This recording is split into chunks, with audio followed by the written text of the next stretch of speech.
ओम नमः शिवाय। हिमालय की बर्फ से ढकी चोटियों के बीच बादलों से भी ऊंचे एक पर्वत पर एक प्राचीन मंदिर स्थित था। यह कोई साधारण मंदिर नहीं था। इसे लोग काल भैरव महाधाम कहते थे। कहा जाता था कि उस मंदिर के गर्भगृह में भगवान शिव के 7 तिलिस्मी शिवलिंग स्थापित थे। हर शिवलिंग में एक अलग दिव्य शक्ति थी।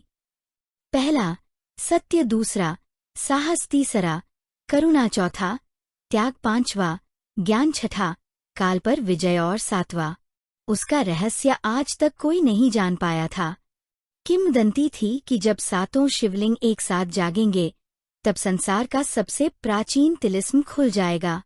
लेकिन उस तिलिस्म को खोलने वाला कोई साधारण मनुष्य नहीं होगा। 5000 वर्ष पहले काल भैरव महाधाम के सामने हजारों ऋषिमुनि एकत्र थे। उनके मध्य एक दिव्य तेज से प्रकाशित महर्षि खड़े थे, महर्षि वशिष्ठानंद जी। उन्होंने आकाश की ओर देखते हुए कहा, आज से 5000 वर्ष बाद 2 आत्माएं पुनः मिलेंगी। उनका प्रेम स्वार्थ पर नहीं, धर्म पर आधारित होगा। यदि वे 7 शिवलिंगों की परीक्षाएं पार कर गए तो संसार अधर्म के सबसे बड़े संकट से बच जाएगा। इतना कहते ही उन्होंने एक स्वर्णिम ग्रंथ बंद किया। उसी क्षण भयंकर तूफान उठा, आकाश लाल हो गया, धरती कांपने लगी और दूर एक अंधेरी गुफा से भयानक हंसी सुनाई दी। हाँ हाँ हाँ, एक काले वस्त्रों वाला तांत्रिक बाहर आया। उसका नाम था कालवेताल। उसकी आंखें अंगारों की तरह लाल थीं। वह बोला, यदि भविष्यवाणी सत्य हुई तो मेरा 5000 वर्षों का तप व्यर्थ हो जाएगा। मैं उन दोनों आत्माओं को कभी मिलन नहीं करने दूंगा। महर्षि शांत रहे। उन्होंने केवल इतना कहा, अधर्म चाहे जितना बलवान हो जाए, धर्म का सूर्योदय एक दिन अवश्य होता है। कालवेताल क्रोध से कांप उठा। उसने अपनी मुट्ठी आकाश की ओर उठाई। अचानक काला धुआं पूरे मंदिर में फैल गया। लेकिन उसी क्षण भगवान शिव के 7 शिवलिंगों से तेजस्वी प्रकाश निकला। कालवेताल चीख उठा। वह उस प्रकाश को सहन नहीं कर सका। जाते जाते उसने श्राप दिया, मैं 5000 वर्षों तक प्रतीक्षा करूंगा और जिस दिन वे दोनों मिलेंगे उसी दिन संसार का सबसे भयानक अंधकार जन्म लेगा। उसका शरीर धुएं में बदल गया। मंदिर फिर शांत हो गया। वर्तमान समय 5000 वर्ष बीत चुके थे। आर्यावर्त का सबसे समृद्ध राज्य था देवगढ़। राजा वीरेंद्र देव जी न्यायप्रिय और भगवान शिव के परम भक्त थे। उनकी रानी मृणलिनी देवी जी अत्यंत दयालु थीं। उनका एकमात्र पुत्र था राजकुमार आर्यवीर। 23 वर्ष का आर्यवीर युद्ध कला में अद्वितीय था। लेकिन उसकी सबसे बड़ी शक्ति उसकी तलवार नहीं, उसका विनम्र स्वभाव था। वह हर सुबह सबसे पहले महल के मंदिर में जाकर भगवान शिव का अभिषेक करता, फिर माताजी और पिताजी के चरण स्पर्श करता। उसके बाद ही भोजन ग्रहण करता। पूरे राज्य में लोग कहते, एक दिन यही राजकुमार देवगढ़ का सबसे महान राजा बनेगा। लेकिन आर्यवीर के मन में एक अजीब खालीपन था। उसे अक्सर एक ही सपना आता, एक विशाल झील, उसके किनारे सफेद वस्त्रों में खड़ी एक युवती, उसके हाथ में कमल का फूल और उसकी आंखों में आंसू। वह हर बार केवल एक ही बात कहती, क्या इस जन्म में भी तुम मुझे पहचान पाओगे? जैसे ही आर्यवीर उसके पास पहुंचते, सपना टूट जाता। उधर सैकड़ों कोस दूर चंद्रपुर राज्य में राजा सुधांशु सिंह जी की पुत्री राजकुमारी अनन्या। अनन्या केवल सुंदर ही नहीं, अत्यंत बुद्धिमान भी थीं। उन्हें शास्त्र, धनुर्विद्या, घुड़सवारी और संगीत सभी का ज्ञान था। लेकिन उनका सबसे प्रिय स्थान था महल के पीछे स्थित छोटा सा शिव मंदिर। हर संध्या वे वहां दीप जलातीं और भगवान शिव से प्रार्थना करतीं। पिछले कुछ महीनों से उन्हें भी एक विचित्र स्वप्न आने लगा था। स्वप्न में एक युवक तलवार हाथ में लिए उनकी रक्षा कर रहा होता। उसकी आंखों में अटूट विश्वास होता। लेकिन जैसे ही वह उसका चेहरा देखने का प्रयास करती, सब कुछ धुंध में खो जाता। उस रात भी उन्होंने वही स्वप्न देखा, लेकिन इस बार पहली बार उस युवक का चेहरा साफ दिखाई दिया। वह आर्यवीर था। अनन्या घबराकर उठ बैठीं। उनका हृदय तेजी से धड़क रहा था। उन्होंने मन ही मन कहा, ये कौन है और बार बार मेरे स्वप्नों में क्यों आते हैं। उसी रात देवगढ़ के राजमहल में आर्यवीर भी अचानक नींद से जाग उठे, क्योंकि इस बार उनके स्वप्न में पहली बार उस युवती का चेहरा स्पष्ट दिखाई दिया था। वह अनन्या थी। दोनों एक दूसरे से सैकड़ों कोस दूर थे, कभी मिले नहीं थे, एक दूसरे का नाम तक नहीं जानते थे। फिर भी एक ही रात, एक ही समय दोनों ने एक दूसरे को देख लिया था। और उसी क्षण हिमालय के काल भैरव महाधाम में सदियों से बंद पड़ा पहला तिलिस्मी शिवलिंग स्वयं प्रकाशमान हो उठा। मंदिर की घंटियां बिना किसी के छुए बजने लगीं। ध्यान में बैठे एक वृद्ध साधु ने अपनी आंखें खोलीं। उनके चेहरे पर आश्चर्य और प्रसन्नता दोनों थे। उन्होंने आकाश की ओर देखकर कहा, प्रभु, वे दोनों जाग चुके हैं। लेकिन उसी समय मंदिर के नीचे धरती की 7 परतों के भीतर एक विशाल पत्थर का ताबूत धीरे धीरे हिलने लगा। उस पर 5000 वर्ष पुराने मंत्र अंकित थे। अचानक ताबूत में एक लंबी दरार पड़ी। भीतर से 2 जलती हुई लाल आंखें खुलीं और एक भयानक आवाज गूंजी, आर्यवीर, अनन्या, मैं लौट आया हूँ। कालवेताल जाग चुका था। रात के अंतिम प्रहर में काल भैरव महाधाम की घंटियां लगातार बज रही थीं। पहले तिलिस्मी शिवलिंग से निकलती दिव्य नीली आभा पूरे हिमालय को आलोकित कर रही थी। बर्फ से ढकी चोटियां मानो उस प्रकाश को प्रणाम कर रही थीं। मंदिर के गर्भगृह में ध्यानमग्न बैठे वृद्ध साधु ने धीरे धीरे अपनी आंखें खोलीं। उनकी लंबी जटाएं भूमि को स्पर्श कर रही थीं। चेहरे पर ऐसा तेज था कि कोई भी सीधे उनकी ओर देख न सके। वे थे महर्षि त्रिलोचनानंद जी। उन्होंने शिवलिंग के सामने शीश झुकाकर कहा, प्रभु, 5000 वर्षों की प्रतीक्षा समाप्त हो गई। उसी समय उनके सामने रखा एक प्राचीन ताड़पत्र अपने आप खुल गया। उस पर सुनहरे अक्षर उभरने लगे। जब पहली बार दोनों आत्माएं एक दूसरे को स्वप्न में पहचान लेंगी, उसी दिन पहला शिवलिंग जाग उठेगा। लेकिन सावधान, अधर्म भी उसी क्षण अपनी पहली चाल चलेगा। महर्षि का चेहरा गंभीर हो गया। उन्होंने तुरंत अपने शिष्य से कहा, समय बहुत कम है, मुझे स्वयं देवगढ़ जाना होगा। उसी सुबह देवगढ़ राजमहल में भगवान शिव की आरती चल रही थी। राजकुमार आर्यवीर शिवलिंग पर गंगाजल अर्पित कर रहे थे, लेकिन आज उनका मन बार बार उसी स्वप्न में खो जाता। आरती समाप्त हुई तो राजा वीरेंद्र देव जी मुस्कुराए। पुत्र, आज तुम्हारा ध्यान कहीं और है। आर्यवीर थोड़ा संकोच में पड़ गए। पिताजी, यदि कोई व्यक्ति बार बार स्वप्न में दिखाई दे, जिसे आपने कभी देखा ही न हो, तो उसका क्या अर्थ होता है?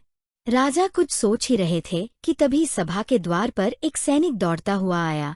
महाराज, राज्य के मुख्य द्वार पर एक वृद्ध साधु पधारे हैं। उन्होंने कहा है कि उन्हें तुरंत राजकुमार से मिलना है। राजा ने तुरंत उन्हें भीतर लाने का आदेश दिया। कुछ ही क्षणों बाद महर्षि त्रिलोचनानंद जी राजसभा में प्रवेश कर चुके थे। राजा और रानी ने तुरंत उठकर उनके चरण स्पर्श किए। आर्यवीर ने भी आदरपूर्वक प्रणाम किया। महर्षि ने जैसे ही राजकुमार के सिर पर हाथ रखा, उनकी आंखों के सामने एक तेज प्रकाश कौंध गया। उन्होंने धीरे से कहा, समय आ गया है। राजा चौंक पड़े। गुरुदेव, आप किस समय की बात कर रहे हैं? महर्षि ने उत्तर दिया, उस भविष्यवाणी की जिसका इंतजार 5000 वर्षों से किया जा रहा है। पूरी सभा में सन्नाटा छा गया। महर्षि ने आर्यवीर को ध्यान से देखा। पुत्र, क्या तुम्हें पिछले कुछ समय से कोई रहस्यमय स्वप्न आ रहे हैं? आर्यवीर ने आश्चर्य से उनकी ओर देखा। जी, लेकिन आपको कैसे पता? क्योंकि वही स्वप्न चंद्रपुर की राजकुमारी भी देख रही है। ये सुनते ही आर्यवीर स्तब्ध रह गए। राजकुमारी? कौन सी राजकुमारी? महर्षि ने उत्तर दिया, समय आने पर सब जान जाओगे। उधर चंद्रपुर। राजकुमारी अनन्या अपने प्रिय सफेद घोड़े चंद्र पर सवार होकर जंगल की ओर निकली थीं। उन्हें औषधीय पौधों की पहचान का शौक था। उनकी 2 सखियां भी साथ थीं। जंगल असामान्य रूप से शांत था। अचानक एक हिरण भयभीत होकर उनकी ओर भागता हुआ आया। उसके पीछे एक विशाल काला बाघ दौड़ रहा था। सखियां चीख उठीं। घोड़े बेकाबू हो गए। अनन्या ने तुरंत धनुष उठाया। उन्होंने बाघ पर तीर चलाया, लेकिन उसी क्षण घोड़े का संतुलन बिगड़ गया। तीर लक्ष्य से चूक गया। बाघ अब केवल कुछ ही कदम दूर था। ठीक उसी समय शू! हवा को चीरती हुई एक तलवार बिजली की तरह चमकी। एक ही वार में बाघ पीछे जा गिरा। वह घायल होकर जंगल की ओर भाग गया। अनन्या ने आश्चर्य से सामने देखा। एक युवक घोड़े पर बैठा था। उसकी आंखों में तेज था, चेहरे पर अद्भुत शांति, और हाथ में चमकती तलवार। वह कोई और नहीं, राजकुमार आर्यवीर थे। दोनों की नजरें पहली बार मिलीं। समय जैसे ठहर गया। दोनों को एक अजीब सी परिचित अनुभूति हुई, मानो वे पहली बार नहीं, बहुत वर्षों बाद मिल रहे हों। आर्यवीर ने घोड़े से उतरकर विनम्रता से कहा, राजकुमारी जी, आप सुरक्षित हैं? अनन्या कुछ क्षण तक उन्हें देखती रहीं। फिर धीरे से बोली, आप? क्या हम पहले कभी मिले हैं?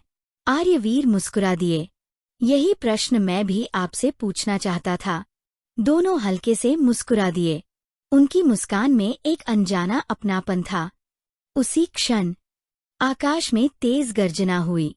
जंगल के बीच स्थित एक प्राचीन शिव मंदिर की घंटियां अपने आप बजने लगीं।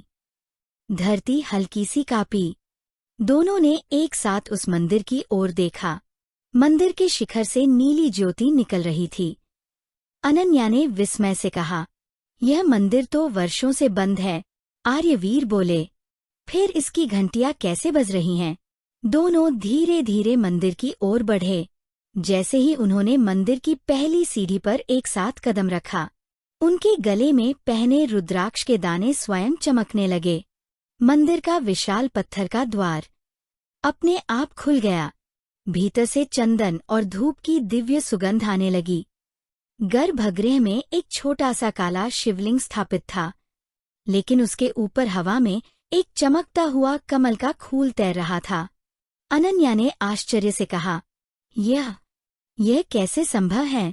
तभी मंदिर के भीतर से एक गंभीर आवाज गूंजी, स्वागत है, धर्म के 2 पथिकों।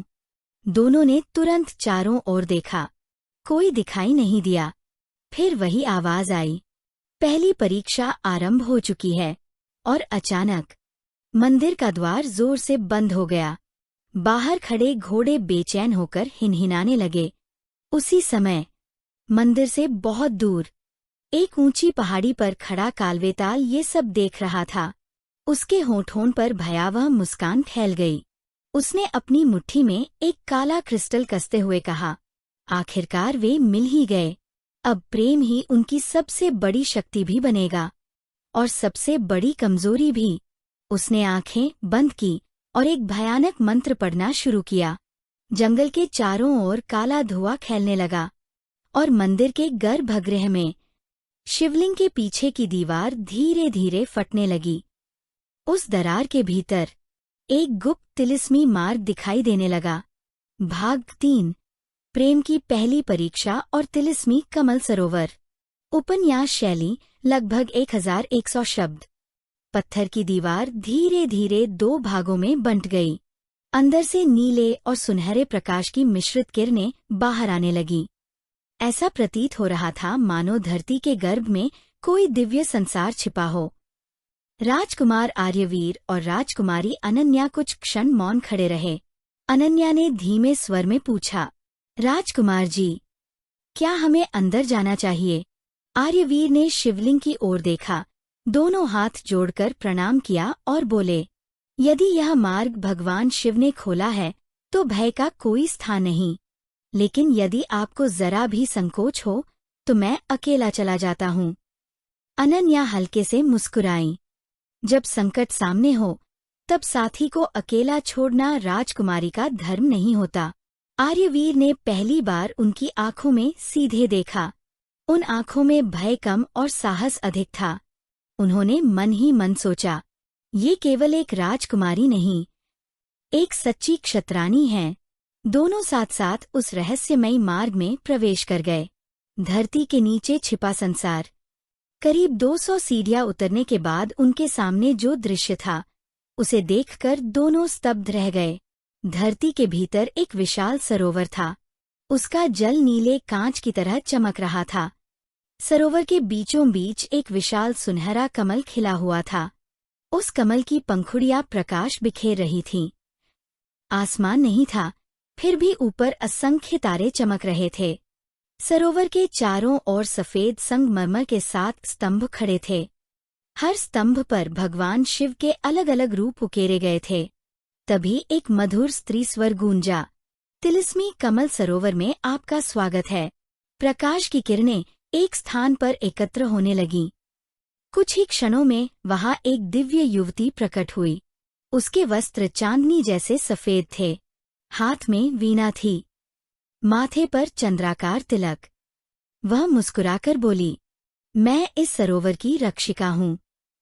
मेरा नाम यक्षिणी चंद्रलेखा है। दोनों ने आदरपूर्वक प्रणाम किया। 5000 वर्षों का रहस्य। चंद्रलेखा ने आर्यवीर और अनन्या को ध्यान से देखा, फिर बोली, तुम दोनों सोच रहे हो कि एक दूसरे को पहली बार देखकर भी इतना अपनापन क्यों महसूस हो रहा है।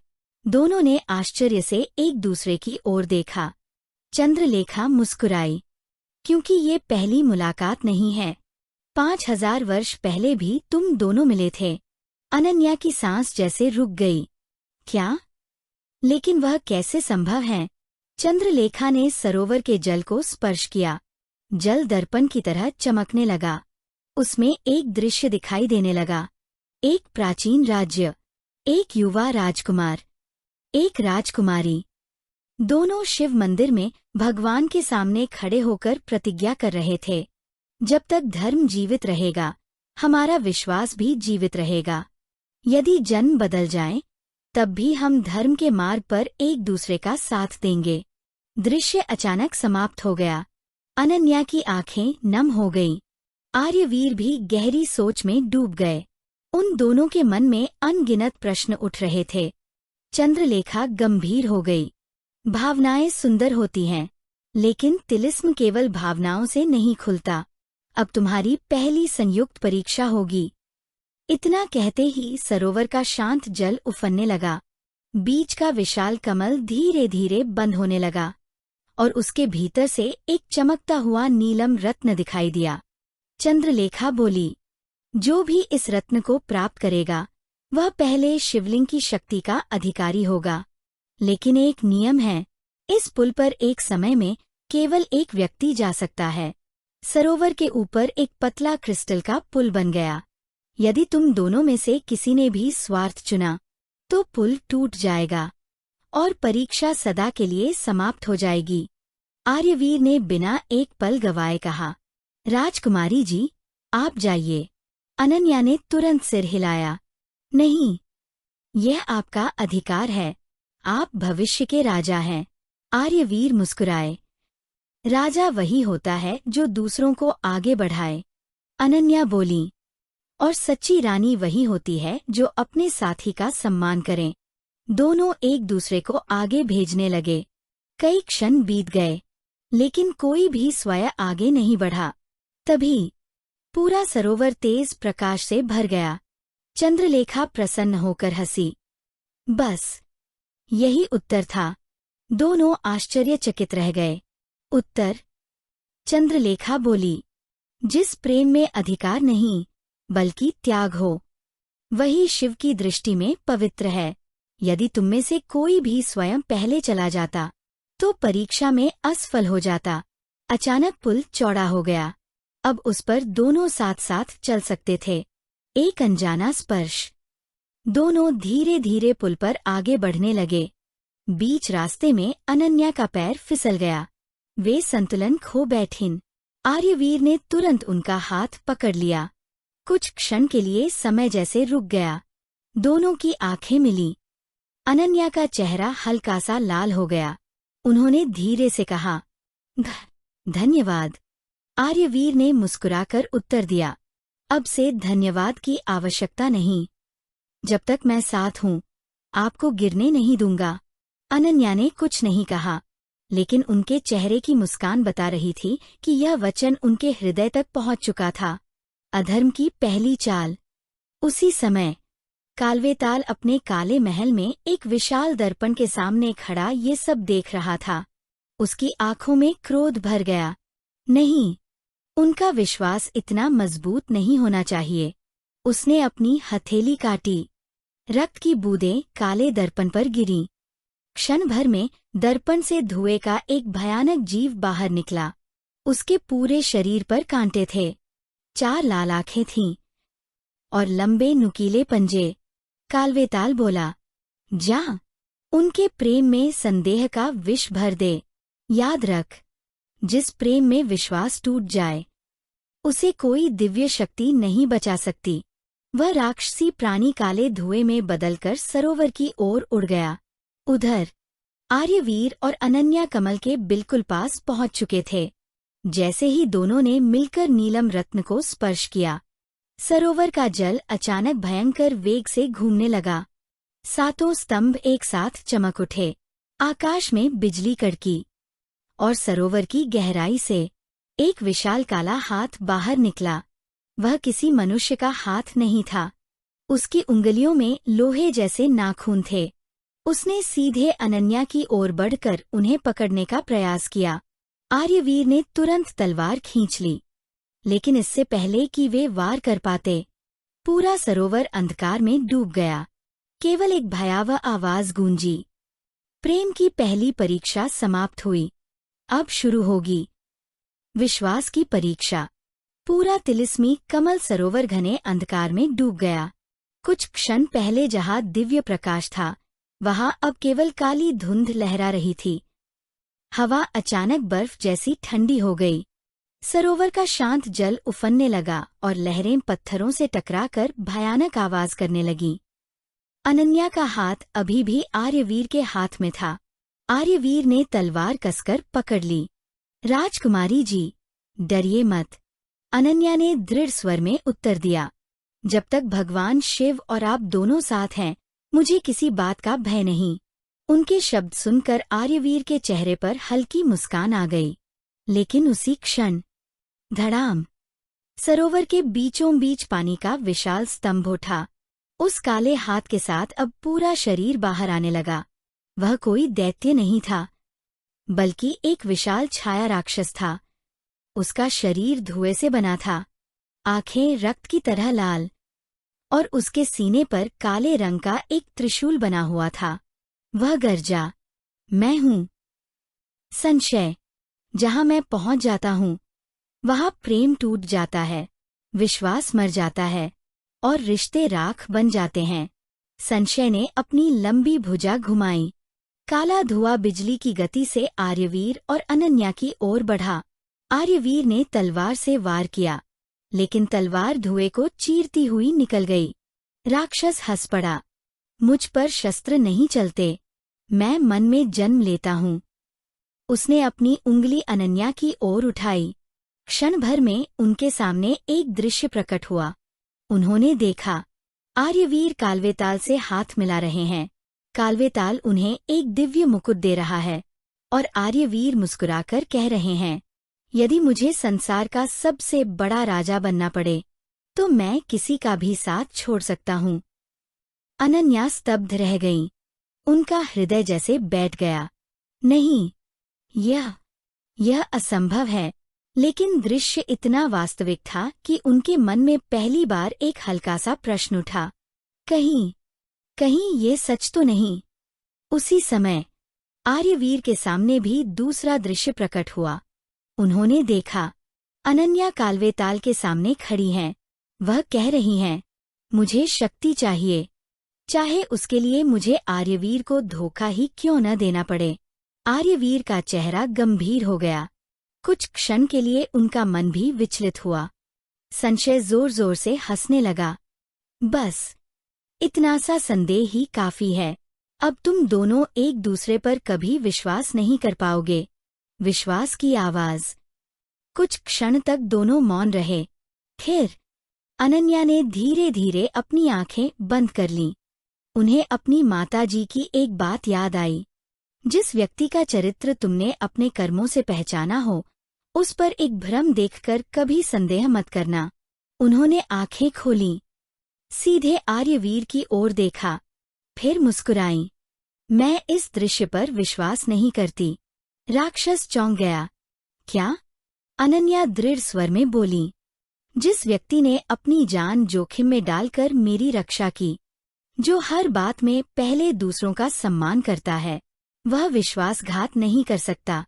मैं अपनी आंखों से देखे भ्रम पर नहीं, उनके चरित्र पर विश्वास करती हूँ। आर्यवीर की आंखें नम हो गईं। उन्होंने भी अपनी तलवार नीचे कर दी। और मैं भी उस राजकुमारी पर कभी संदेह नहीं कर सकता, जिसने पहली परीक्षा में स्वयं सफलता पाने के बजाय मुझे आगे बढ़ाना चाहा। विश्वास एक दिन में नहीं बनता, लेकिन उसे एक भ्रम से तोड़ा भी नहीं जा सकता। जैसे ही दोनों ने एक दूसरे की ओर हाथ बढ़ाया, पूरा अंधकार कांप उठा। संशय दर्द से चीखने लगा। नहीं, यह कैसे संभव है? मेरी शक्ति क्यों समाप्त हो रही है? उसी क्षण सरोवर के बीच का विशाल कमल फिर से खिल उठा। उसकी प्रत्येक पंखुड़ी से प्रकाश निकलने लगा। आकाश में डमरू की मधुर ध्वनि गूंज उठी। डम डम डमरू। शिवलिंग से एक दिव्य किरण निकली और सीधे संशय के शरीर पर पड़ी। राक्षस का धुएं जैसा शरीर टूटने लगा। वह अंतिम बार चिल्लाया, याद रखना, जहाँ प्रेम होगा, वहाँ मेरी वापसी भी होगी। और अगले ही क्षण वह राख बनकर हवा में विलीन हो गया। यक्षिणी चंद्रलेखा फिर प्रकट हुई। इस बार उनके चेहरे पर गर्व था। उन्होंने कहा, 5000 वर्षों में पहली बार किसी ने संशय को शस्त्र से नहीं, विश्वास से हराया है। उन्होंने नीलम रत्न उठाकर दोनों के बीच रख दिया। रत्न 2 भागों में विभाजित हो गया। एक भाग आर्यवीर के हृदय में समा गया, दूसरा भाग अनन्या के हृदय में।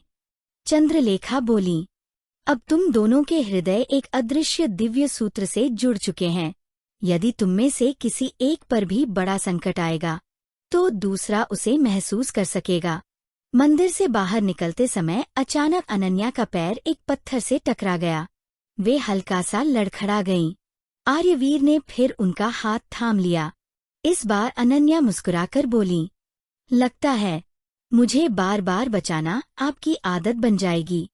आर्यवीर हल्के से हंस पड़े। और शायद आपका बिना सोचे खतरे में कूद जाना भी।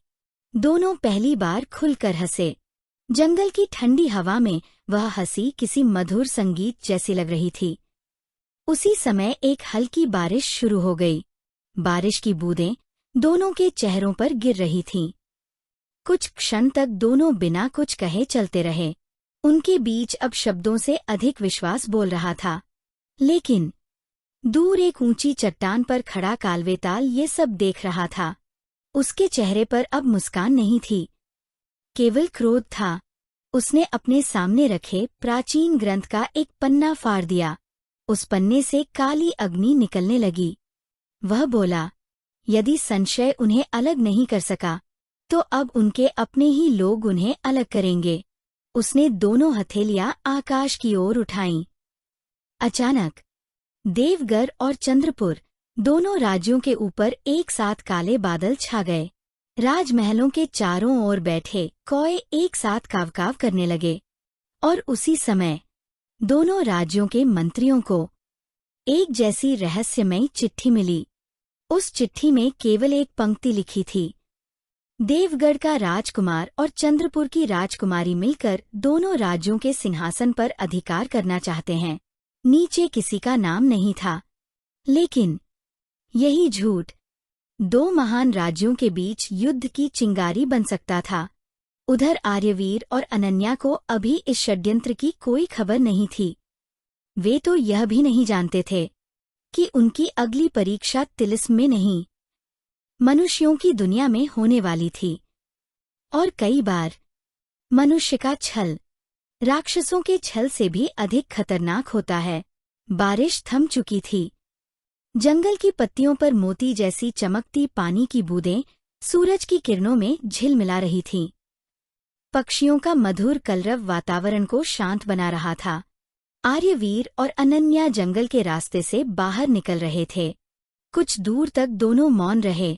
फिर अनन्या ने मुस्कुराते हुए पूछा, राजकुमार जी, क्या आपको भी बचपन से जंगलों में घूमने का शौक था?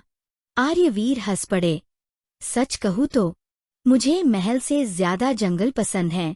महल में लोग चेहरे देखकर बात करते हैं, जंगल में हर जीव दिल से मिलता है। अनन्या ने हल्की मुस्कान के साथ कहा, लगता है हमारी सोच भी कुछ कुछ एक जैसी है। दोनों की बातें धीरे धीरे सहज होने लगीं। अब उनमें झिझक कम और अपनापन अधिक था। विदा का क्षण। जंगल का रास्ता दो दिशाओं में बंट गया। एक मार्ग देवगढ़ की ओर जाता था, दूसरा चंद्रपुर की ओर। दोनों वहीं रुक गए। कुछ क्षण तक कोई कुछ नहीं बोला। आखिरकार आर्यवीर ने कहा, राजकुमारी जी, अब शायद हमें अपने अपने राज्यों में लौटना चाहिए। अनन्या ने धीरे से सिर हिला दिया, लेकिन न जाने क्यों आज पहली बार उन्हें यह विदा अच्छी नहीं लग रही थी। उन्होंने धीमे स्वर में कहा, क्या हम फिर मिलेंगे? आर्यवीर ने भगवान शिव के मंदिर की ओर देखकर उत्तर दिया, यदि यह मिलन भगवान शिव की इच्छा है तो हमें संसार की कोई शक्ति अलग नहीं रख सकती। अनन्या मुस्कुरा दी। उन्होंने अपने हाथ का नीले कमल वाला रेशमी कंगन उतारा। यह मेरी माता जी ने मुझे दिया था। आज मैं इसे आपको सौंपती हूँ। जब भी इसे देखेंगे तो यह याद रखिएगा कि कहीं न कहीं कोई आपके लिए भगवान शिव से प्रार्थना कर रहा है। आर्यवीर कुछ क्षण मौन रहे। फिर उन्होंने अपने गले की छोटी रुद्राक्ष माला उतारी। यह मुझे मेरे गुरुदेव ने दी थी। इसे अपने पास रखिए। जब तक यह आपके पास रहेगी, मुझे विश्वास रहेगा कि भगवान आपकी रक्षा करेंगे। दोनों ने एक दूसरे की भेंट आदरपूर्वक स्वीकार की। उन्होंने एक दूसरे के चरण नहीं, बल्कि हाथ जोड़कर प्रणाम किया। उनका संबंध आकर्षण से नहीं, सम्मान से जन्म ले रहा था। उसी समय कालवेताल अपने अंधकारमय महल में बैठा एक काले दर्पण में ये सब देख रहा था। उसने क्रोध में अपना दंड जमीन पर दे मारा। नहीं, जितना मैं इन्हें अलग करना चाहता हूँ, ये उतने ही निकट आते जा रहे हैं। तभी उसके पीछे से एक वृद्ध स्त्री की आवाज आई, क्रोध से नहीं, चालाकी से विजय मिलती है। कालवेताल मुड़ा। उसके सामने एक रहस्यमयी वृद्धा खड़ी थी। उसका नाम था माया मोहिनी। वह संसार की सबसे शक्तिशाली मायावी स्त्रियों में से एक थी। वह मुस्कुराई। तुमने राक्षस भेजे, तुमने भ्रम भेजे, लेकिन भूल गए कि मनुष्य का सबसे बड़ा शत्रु क्या है? कालवेताल ने पूछा। क्या? माया मोहिनी की आंखों में कुटिल चमक उभरी। राजनीति, सत्ता और अविश्वास। उधर देवगढ़ में राजा वीरेंद्र देव जी राजसभा में बैठे थे। तभी महामंत्री ने वह रहस्यमय चिट्ठी उनके सामने रखी। राजा ने पढ़ा, आपका पुत्र चंद्रपुर की राजकुमारी से मिल चुका है। दोनों मिलकर दोनों राज्यों पर अधिकार करना चाहते हैं। सभा में हलचल मच गई। कुछ मंत्री तुरंत बोले, महाराज, यदि यह सत्य हुआ तो भविष्य में बड़ा संकट खड़ा हो सकता है। लेकिन तभी महर्षि त्रिलोचनानंद जी उठ खड़े हुए। उन्होंने शांत स्वर में कहा, राजन, झूठ की सबसे बड़ी पहचान ये है कि वह जल्दी फैलता है, और सत्य की सबसे बड़ी शक्ति ये है कि उसे प्रमाण की आवश्यकता नहीं होती। राजा ने बिना देर किए चिट्ठी अग्नि में डाल दी। मुझे अपने पुत्र पर पूर्ण विश्वास है, जिसने बचपन से कभी असत्य नहीं बोला। वह राज्य के साथ विश्वासघात नहीं कर सकता। महर्षि मुस्कुरा दिए। लेकिन चंद्रपुर में स्थिति अलग थी। वहां के महामंत्री भैरवसेन महत्वाकांक्षी थे। उन्होंने वही चिट्ठी राजा सुधांशु सिंह जी को दिखाई। फिर धीरे धीरे उनके मन में संदेह के बीज बोने लगे। महाराज, यदि यह सत्य हुआ तो भविष्य में देवगढ़ हम पर अधिकार कर सकता है। राजा असमंजस में पड़ गए। उन्हें अपनी पुत्री पर विश्वास था, लेकिन राज्य की सुरक्षा भी उनका धर्म था। उन्होंने निर्णय लिया, जब तक सत्य सामने न आ जाए, राजकुमारी अनन्या महल से बाहर नहीं जाएंगी। जब अनन्या को यह आदेश मिला तो वे हैरान रह गई। लेकिन पिताजी, मैंने ऐसा क्या किया है? राजा ने प्रेम से उनके सिर पर हाथ रखा। पुत्री, मैं तुम्हें दंड नहीं दे रहा, मैं केवल राज्य की रक्षा कर रहा हूँ। अनन्या ने और कुछ नहीं कहा। उन्होंने पिताजी के चरण स्पर्श किए, लेकिन अपने कक्ष में पहुंचते ही उनकी आंखों से आंसू बह निकले। उन्होंने रुद्राक्ष की वही छोटी माला हाथ में ली, जो आर्यवीर ने उन्हें दी थी। धीरे से बोली, भगवान शिव, यदि हमारा मार्ग धर्म का है तो हमें शक्ति दीजिए। उसी क्षण माला हल्के हल्के चमकने लगी। उसी समय देवगढ़ में आर्यवीर अपने कक्ष में बैठे वही नीला रेशमी कंगन देख रहे थे। अचानक उनके हृदय में एक अजीब सी बेचैनी उठी, मानो किसी अपने को दुख पहुंचा हो। उन्होंने तुरंत कंगन को हाथ में लिया। उसमें भी हल्की नीली आभा चमक उठी। आर्यवीर ने आंखें बंद की। उन्हें अनन्या का उदास चेहरा दिखाई दिया। वे चौंक उठे। उन्हें कोई कष्ट है। उन्हें याद आया, चंद्रलेखा ने कहा था, अब तुम दोनों के हृदय एक अदृश्य दिव्य सूत्र से जुड़े हैं। उन्हें समझ आ गया, अनन्या संकट में है। उसी रात काल भैरव महाधाम में दूसरा तिलिस्मी शिवलिंग स्वयं प्रकाशमान हो उठा। महर्षि त्रिलोचनानंद जी ने जैसे ही उसे देखा, उनका चेहरा गंभीर हो गया। शिवलिंग के सामने एक नई पंक्ति प्रकट हुई। दूसरी परीक्षा आरंभ। यदि प्रेम सम्मान पर टिका है तो वह जीवित रहेगा। यदि वह केवल मिलन की इच्छा पर टिका है तो यहीं समाप्त हो जाएगा। महर्षि ने गहरी सांस ली। हे महादेव, अब इन्हें सबसे कठिन परीक्षा से गुजरना होगा। उसी समय कालवेताल ने अपनी मुट्ठी खोली। उसके हाथ में एक काला शंख था। उसने उसे धीरे से फूंका। शंख की ध्वनि सुनते ही चंद्रपुर के राजमहल के नीचे स्थित प्राचीन कारागार की दीवारों में दरार पड़ने लगी। लोहे की मोटी जंजीरें अपने आप टूट गईं। अंधेरे में कैद एक भयानक योद्धा ने धीरे धीरे अपनी आंखें खोलीं। उसकी आंखें अंगारों की तरह जल रही थीं। वह मुस्कुराया और बोला, क्या 5000 वर्षों बाद आखिर मुझे मुक्त कर ही दिया गया? कालवेताल की आवाज गूंजी। हाँ सेनापति, जाऊं। राजकुमारी अनन्या को जीवित पकड़कर मेरे पास ले आओ। और उसी क्षण वह रहस्यमयी योद्धा अंधकार में विलीन हो गया। रात का तीसरा प्रहर था। पूरा चंद्रपुर गहरी नींद में डूबा हुआ था। महल की प्राचीरों पर जलती मशालें धीमी हवा में कांप रही थीं। पहरेदार सतर्क थे, पर उन्हें क्या पता था कि आज की रात इतिहास बदलने वाली है। महल के सबसे ऊंचे कक्ष में राजकुमारी अनन्या भगवान शिव की आराधना कर रही थीं। उनके सामने दीपक जल रहा था। हाथों में वही रुद्राक्ष की माला थी जो आर्यवीर ने उन्हें दी थी। उन्होंने आंखें बंद करके प्रार्थना की, हे भोलेनाथ, यदि मेरे जीवन का उद्देश्य केवल राज सुख नहीं बल्कि धर्म की रक्षा है तो मुझे सही मार्ग दिखाइए, और जहां भी हों आर्यवीर जी की रक्षा कीजिए। जैसे ही प्रार्थना पूरी हुई, दीपक की लौ अचानक बहुत ऊंची उठी। खिड़की से एक ठंडी हवा का झोंका भीतर आया और फिर पूरा कक्ष अंधकार में डूब गया। महल के बाहर पहरा दे रहे सैनिक एक एक करके जमीन पर गिरने लगे। कोई चीख भी न सका। काले धुएं की एक लहर पूरे महल में फैल चुकी थी। उसी धुएं के बीच से एक विशाल आकृति आगे बढ़ रही थी। काले कवच में लिपटा हुआ योद्धा, जिसकी ऊंचाई 7 फुट से भी अधिक थी। हाथ में विशाल तलवार, चेहरे पर लोहे का मुखौटा। वह था सेनापति क्रूरकेतु, 5000 वर्ष पहले कालवेताल की सेना का सबसे भयानक योद्धा, जिसने सैकड़ों राज्यों को अकेले पराजित किया था। क्रूरकेतु ने महल के मुख्य द्वार पर हाथ रखा। बिना किसी प्रहार के सैकड़ों मन वजनी पत्थर का दरवाजा स्वयं टूटकर गिर पड़ा। धड़ाम! पूरे महल में अफरा तफरी मच गई। सैनिक तलवारें लेकर दौड़े। महल की रक्षा करो, राजकुमारी की सुरक्षा करो। लेकिन क्रूरकेतु किसी तूफान की तरह आगे बढ़ रहा था। उसकी तलवार जहां घूमती, वहां सैनिक दूर जा गिरते।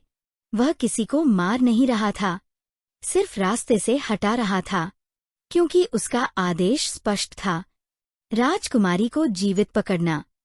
महल के भीतर शोर सुनते ही अनन्या समझ गईं कि कोई बड़ा संकट आ चुका है। उन्होंने तुरंत अपना धनुष उठाया, साथ ही अपनी तलवार भी कमर से बांध ली।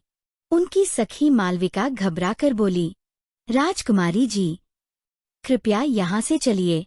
अनन्या ने दृढ़ स्वर में कहा, एक क्षत्राणी अपने लोगों को संकट में छोड़कर नहीं भागती। वे महल के प्रांगण में पहुंची। सामने क्रूरकेतु खड़ा था। दोनों की नजरें मिलीं। क्रूरकेतु की भारी आवाज गूंजी, राजकुमारी अनन्या, मेरे साथ चलो, अन्यथा यह महल राख बन जाएगा। अनन्या ने बिना उत्तर दिए धनुष पर बाण चढ़ाया। तीर बिजली की तरह निकला, सीधा क्रूरकेतु की छाती पर लगा। लेकिन तीर टूटकर जमीन पर गिर गया। उसके कवच पर एक खरोंच तक नहीं आई। उसी समय सैकड़ों कोस दूर देवगढ़ में आर्यवीर गहरी नींद में थे। अचानक उनकी आंख खुल गई। उनका हृदय तेजी से धड़कने लगा। ऐसा लगा मानो किसी अपने ने सहायता के लिए पुकारा हो। उन्होंने वही नीला रेशमी कंगन हाथ में लिया। इस बार कंगन से तेज नीला प्रकाश निकल रहा था और उसके भीतर एक दृश्य दिखाई दिया। अनन्या, चारों ओर सैनिक और एक काला योद्धा। आर्यवीर उछलकर खड़े हो गए। अनन्या संकट में है। उन्होंने बिना एक क्षण गवाए अपना दिव्य धनुष, तलवार और घोड़ा अश्वकेतु तैयार कराया। राजा वीरेंद्रदेव जी ने पूछा, पुत्र, इतनी रात में कहाँ जा रहे हो? आर्यवीर ने सच बता दिया। कुछ मंत्री विरोध करने लगे। महाराज, ये तो किसी शत्रु का जाल भी हो सकता है। लेकिन राजा ने अपने पुत्र की आंखों में देखा। उन्हें वहां केवल सत्य दिखाई दिया। उन्होंने कहा, जाओ पुत्र, धर्म की रक्षा के लिए उठाया गया कदम कभी गलत नहीं होता। आर्यवीर ने पिताजी के चरण स्पर्श किए, घोड़े पर सवार हुए और अंधेरी रात को चीरते हुए चंद्रपुर की ओर निकल पड़े। उधर अनन्या और क्रूरकेतु का युद्ध आरंभ हो चुका था। अनन्या अत्यंत कुशल योद्धा थीं। उनकी तलवार बिजली की तरह चल रही थी। लेकिन क्रूरकेतु का अनुभव असाधारण था। कुछ ही क्षणों में उसने उनकी तलवार दूर फेंक दी। फिर भी अनन्या पीछे नहीं हटी। उन्होंने पास पड़ी एक भाला उठाया, लेकिन क्रूरकेतु ने केवल एक हाथ से उसे रोक लिया।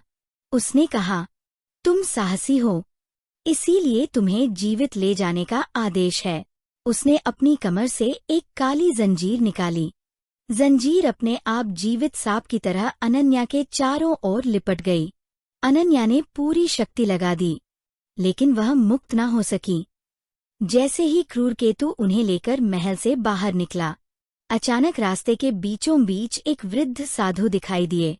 हाथ में केवल एक लकड़ी का दंड, चेहरे पर अद्भुत तेज।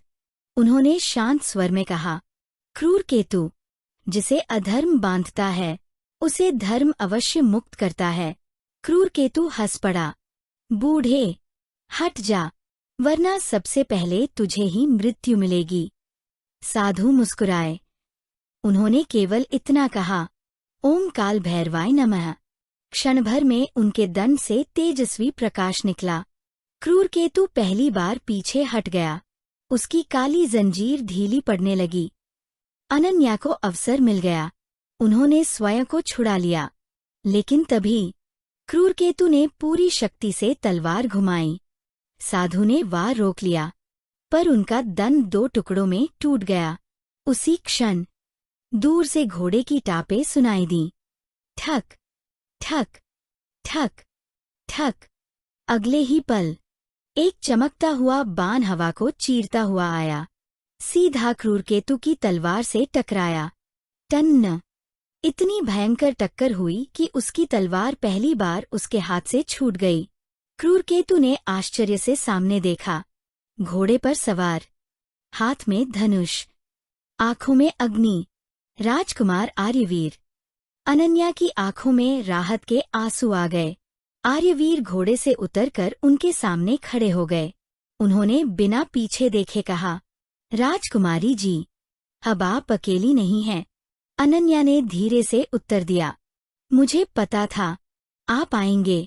दोनों के शब्दों में ऐसा विश्वास था कि वृद्ध साधु भी प्रसन्न होकर मुस्कुरा उठे। दूसरी परीक्षा का आरंभ। तभी आकाश से गूंजती हुई एक दिव्य आवाज आई, दूसरे शिवलिंग की परीक्षा आरंभ। अब केवल शौर्य नहीं, बल्कि एक दूसरे के लिए त्याग की परीक्षा होगी। उसी क्षण धरती फटने लगी। आर्यवीर, अनन्या, साधु और क्रूरकेतु, चारों के पैरों के नीचे की भूमि टूट गई। वे सब एक विशाल गोल गुफा में गिर पड़े। गुफा के बीचों बीच काले पत्थर का एक विशाल काल भैरव शिवलिंग स्थापित था। उसके सामने अग्नि से बना एक द्वार जल रहा था, और उस द्वार के ऊपर सुनहरे अक्षरों में लिखा था, केवल वही 2 आगे बढ़ेंगे जो अपने प्राणों से अधिक एक दूसरे के धर्म की रक्षा करेंगे।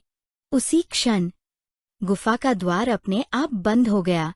बाहर निकलने का कोई मार्ग नहीं बचा, और काल भैरव शिवलिंग की दोनों आंखें धीरे धीरे खुलने लगीं, मानो स्वयं कोई दिव्य शक्ति उनकी परीक्षा लेने वाली हो। भाग 7। काल भैरव का सजीव रूप और पिछले जन्म का रहस्य। उपन्यास शैली लगभग 1400 शब्द। गुफा का विशाल पत्थर का द्वार बंद हो चुका था। बाहर की दुनिया से उनका हर संबंध टूट गया था। चारों ओर केवल मशालों की मध्यम रोशनी थी। बीच में स्थित विशाल काल भैरव शिवलिंग से नीली और लाल आभा निकल रही थी। वातावरण में इतनी दिव्य शक्ति थी कि सांस लेना भी कठिन प्रतीत हो रहा था। राजकुमार आर्यवीर ने भगवान शिव को प्रणाम किया। राजकुमारी अनन्या ने भी हाथ जोड़ लिए। वृद्ध साधु शांत भाव से ध्यान में बैठ गए, लेकिन क्रूरकेतु तलवार उठाकर फिर युद्ध के लिए तैयार हो गया। उसने क्रोध से कहा, आज चाहे जो हो जाए, मैं तुम्हें कालवेताल के पास लेकर ही जाऊंगा।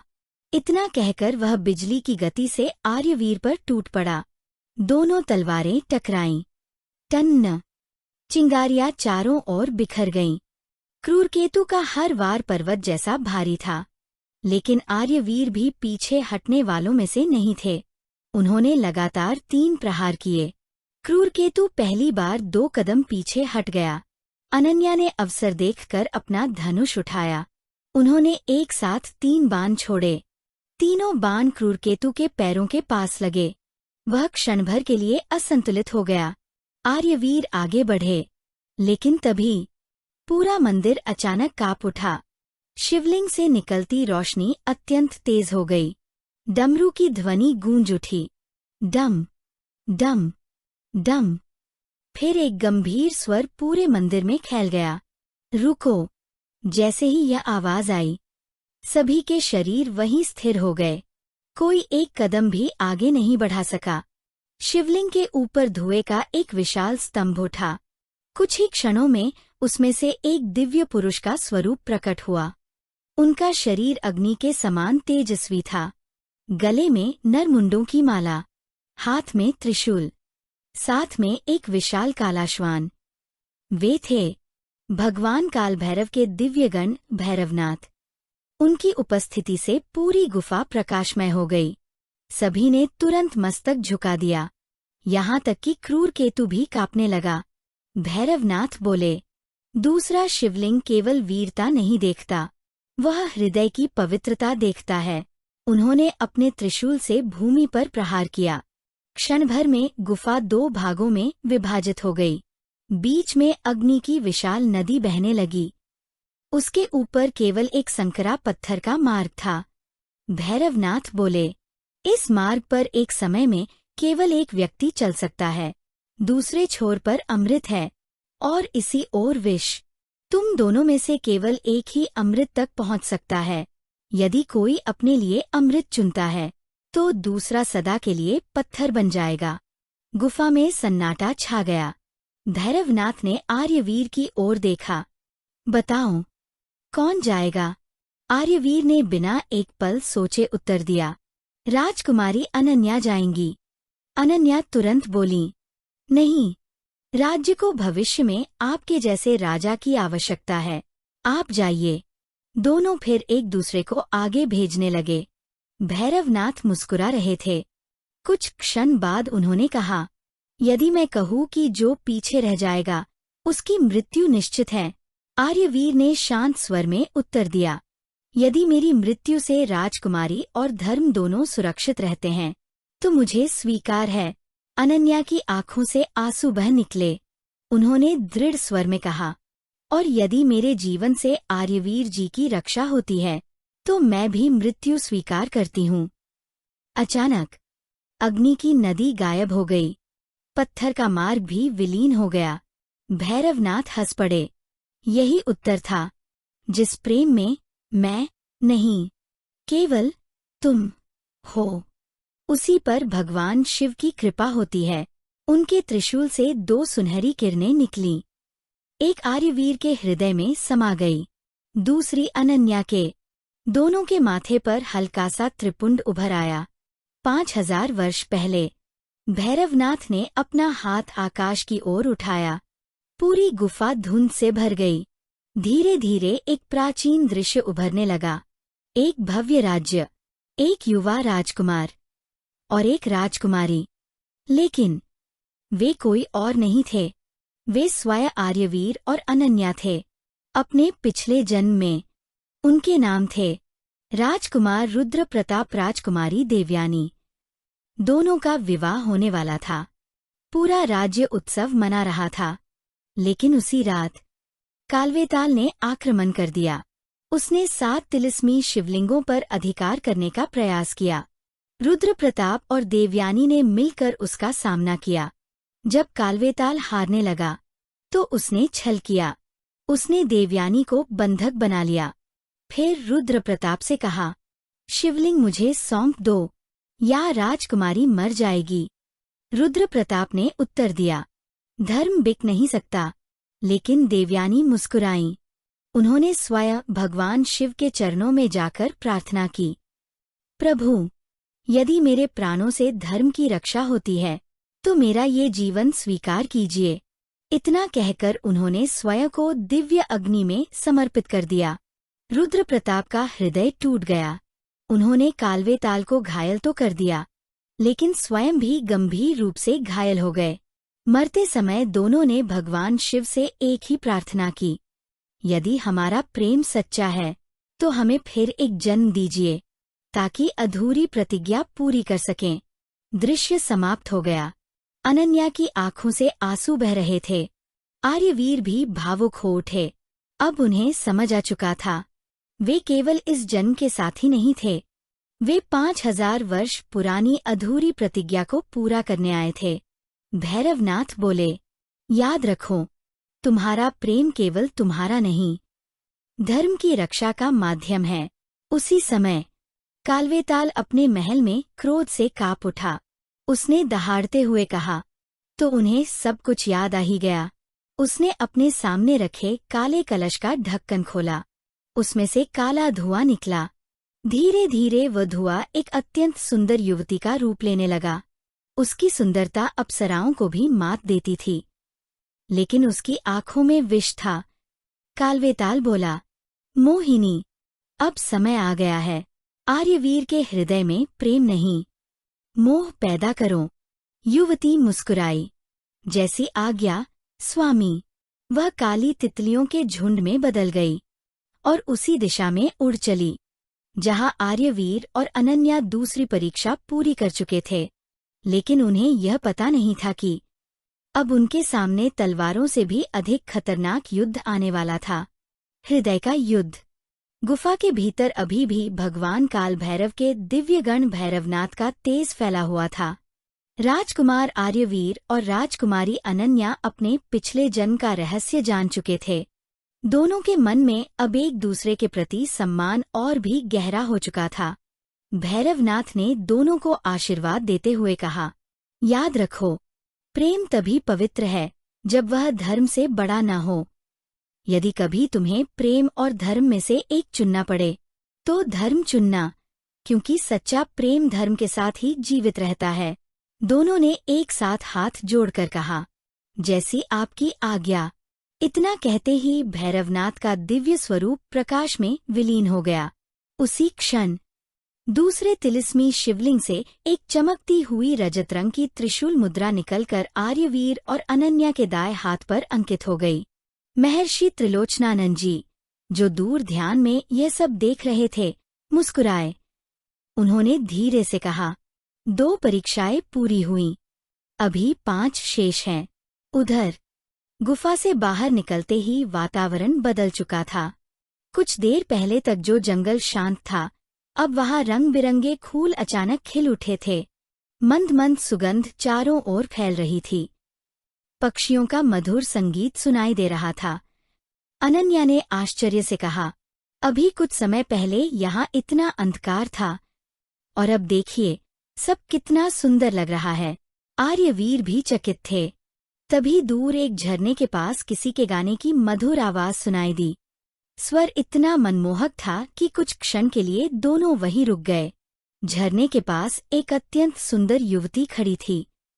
लंबे काले बाल, सफेद रेशमी वस्त्र, हाथ में वीणा। उसका चेहरा मानो चांद की तरह दमक रहा था। उसने मुस्कुराकर कहा, स्वागत है वीर यात्रियों, मैं हूँ मोहिनी।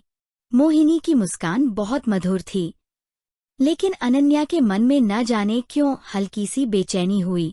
उन्होंने धीरे से आर्यवीर से कहा, राजकुमार जी, मुझे इनके आने का समय कुछ विचित्र लग रहा है। आर्यवीर ने उत्तर दिया, सावधानी रखना उचित है। मोहिनी ने दोनों की बातें सुन लीं। दोस्तों, इस रोमांचक कहानी का पहला भाग यहीं समाप्त होता है। कहानी का दूसरा भाग बहुत जल्द आपके सामने होगा, जहां इस रहस्य से जुड़े कई चौंकाने वाले राज खुलेंगे। अगर आपको आज की कहानी पसंद आई हो तो वीडियो को लाइक करें, अपने दोस्तों और परिवार के साथ शेयर करें और हमारे चैनल को सब्सक्राइब करना बिल्कुल न भूलें, ताकि इस कहानी का दूसरा भाग और ऐसी ही रहस्यमयी व प्रेरणादायक कहानियां सबसे पहले आप तक पहुंच सकें। अब हमें दीजिए अनुमति। ईश्वर आपको सदैव सुख, शांति और समृद्धि प्रदान करें। नमस्कार। जल्दी ही मिलते हैं इस कहानी के दूसरे भाग के साथ। तब तक अपना और अपने परिवार का ख्याल रखिए। जय श्री कृष्ण।